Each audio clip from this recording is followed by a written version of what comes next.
Assalamu alaikum. Hello everyone. Welcome back to my channel. இன்னைக்கு நம்ம சேனலில் ஒரு ஹெல்த்தியான லஞ்ச் பாக்ஸ் ரெசிபி தான் பார்க்க போகிறோம். அதுவும் பார்த்திங்கன்னா ஒரு 10 நிமிஷத்தில் நீங்கள் இதை ரெடி பண்ணிடலாம்.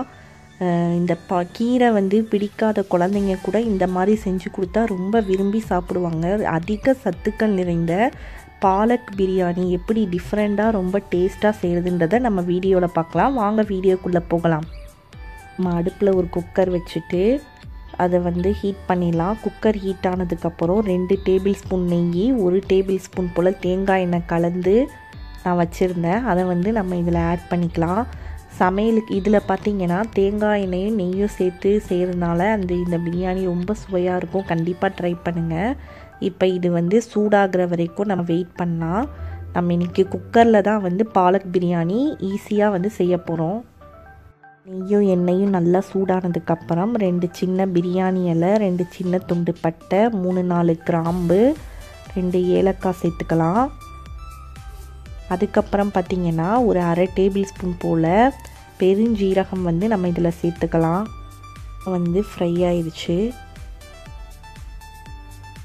இது பார்த்திங்கன்னா ஒரு பெரிய வெங்காயத்தை தின் ஸ்லைசஸாக கட் பண்ணி வச்சுருக்கேன். அதை இதில் சேர்த்து இதனுடைய கலர் மாறுற வரைக்கும் அடுப்பை மீடியம் ஃப்ளேமில் வச்சு நல்லா நம்ம வதக்கி எடுத்துக்கலாம்.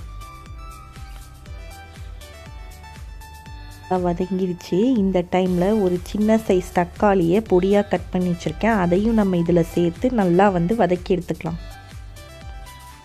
தக்காளி வதங்கிறதுக்குள்ளே நம்ம கீரை பேஸ்ட் ரெடி பண்ணிடலாம்.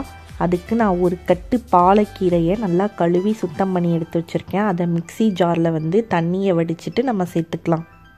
பார்த்தீங்கன்னா ஒரு சின்ன துண்டு இஞ்சி சேர்த்துக்கலாம். அதுக்கப்புறம் 4 பல்லு பூண்டு சேர்த்துக்கலாம். அப்புறம் உங்கள் காரத்துக்கு தகுந்தபடி நீங்கள் பச்சை மிளகா சேர்த்துக்கோங்க. நாங்கள் காரம் குறைவாக சாப்பிட்றதுனால நான் ஒரு பச்சை மிளகா சேர்த்துருக்கேன். இப்போ இதை லைட்டாக தண்ணி ஊற்றாமல் அரைச்சிட்டு அதுக்கப்புறம் கொஞ்சமாக தண்ணி ஊற்றி நல்லா ஃபைன் பேஸ்ட்டாக அரைச்சிக்கலாம். இந்த மாதிரி நல்லா ஃபைன் பேஸ்ட்டாக அரைச்சி வச்சுக்கலாம். அடுத்து பார்த்திங்கன்னா நம்ம அரைச்சி வச்சுருந்தோம் இல்லையா, அந்த கீரை பேஸ்ட்டை நம்ம இதில் சேர்த்து நல்லா அதனுடைய பச்சை வாசனை போகிற வரைக்கும் 2-3 நிமிஷத்துக்கு நல்லா வதக்கி விட்டுக்கலாம். நல்லா கலர் மாறி நல்லா குக் ஆகணும். அதுக்காக அடுப்பை மீடியம் ஃப்ளேமில் வச்சு ஒரு 5-7 நிமிஷத்துக்கு நம்ம வேக வச்சு எடுத்துக்கலாம். அதுக்கப்புறம் பார்க்கலாம். 7 நிமிஷம் ஆயிடுச்சு. கீரையும் நல்லா கலர் மாறி நல்லா குக் ஆயிடுச்சு. இப்போ நல்லா இதை மிக்ஸ் பண்ணி விட்டுடலாம்.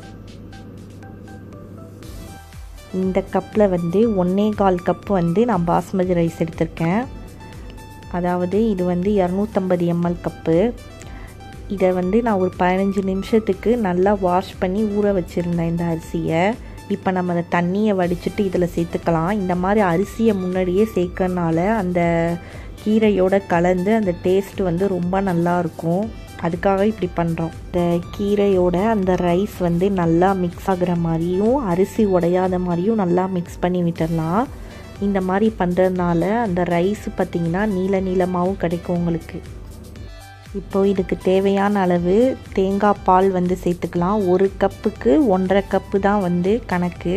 நான் 1.25 கப்பு அரிசி எடுத்துருக்கிறதுனால 1.25 கப்பு தேங்காய் பாலும் ஒரு 1/4 கப்பு தண்ணியும் நான் சேர்த்துக்கிறேன்.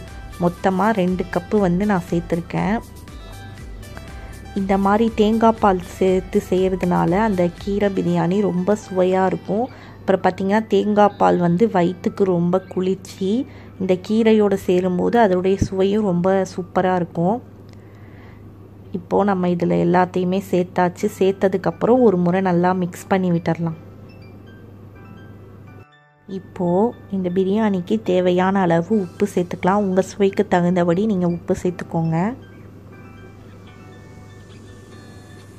சேர்த்ததுக்கப்புறம் ஒரு முறை நல்லா மிக்ஸ் பண்ணி விட்டுடலாம். இப்போ பார்த்திங்கன்னா குக்கரை மூடி நம்ம விசில் போட்டுடலாம்.